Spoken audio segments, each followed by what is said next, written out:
Assalamualaikum warahmatullahi wabarakatuh. Salam sehat, salam semangat sahabat biologi. Pada pertemuan kali ini kita akan membahas tentang sel. Kita mulai dari sel hewan. Sel hewan tersusun oleh membran sel. Paling luar membran sel.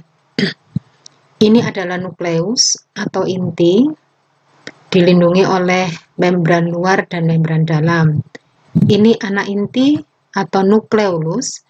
Dan ini cairan inti disebut nukleoplasma. Saluran berkelok-kelok ini disebut retikulum endoplasma. Jika ditempeli oleh ribosom yang berwarna oranye, bulatan-bulatan oranye ini disebut retikulum endoplasma kasar, sedangkan yang tidak ditempeli oleh ribosom namanya retikulum endoplasma halus. Ribosom ada yang melekat dalam RE, ada juga yang tersebar bebas di dalam sitoplasma. Ini adalah kompleks Golgi, dan ini adalah mitokondria. Ini mitokondria, dan ini mitokondria. Ini adalah sentrosom, sepasang sentriol. Jadi sentrosom itu sepasang, terdiri dari masing-masing sentriol, ini sentriol. Ini adalah peroksisom, dan ini adalah lysosom. Ini adalah sitoskeleton yang terdiri dari mikrotubulus.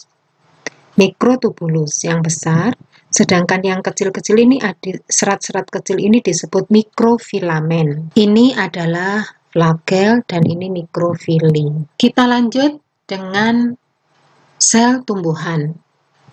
Sel tumbuhan tersusun atas, ini adalah dinding sel, sel tetangga, dan ini adalah juga dinding sel pada sel yang tergambar di sini. Antara dinding sel satu dengan dinding sel yang lain bersebelahan ini terdapat lamela tengah. Ini lamela tengah. Pada dinding sel, penebalan sering tidak merata. Ada bagian-bagian pada dinding sel ini yang tidak mengalami penebalan, disebut plasmodesmata. Plasmodesmata ini biasanya dilewati oleh benang-benang plasmodesma yang berfungsi sebagai media transport penghubung antara satu sel dengan sel tetangganya. Organel yang terdapat pada sel tumbuhan diantaranya adalah nukleus. Ini nukleus. Di sini ada plasma inti yang disebut dengan nukleoplasma, dan ini ada yang bagian memadat disebut anak inti atau nukleolus. Yang ini adalah retikulum endoplasma kasar, dan ini retikulum endoplasma halus. Ciri utama tumbuhan adalah dia mempunyai vakuola sentral. Ini vakuola sentral. Membran pada vakuola sentral disebut tonoplasma. Ya. Kemudian ciri yang lain adalah ini kloroplas. Kloroplas merupakan organel untuk kegiatan fotosintesis. Ini kloroplas dan ini juga kloroplas. Ini adalah mitokondria, organel untuk menghasilkan energi untuk tempat terjadinya respirasi sel. Ini adalah peroksisom. Dan ini adalah aparatus Golgi atau kompleks Golgi. Ini adalah vesikel sebagai media transfer.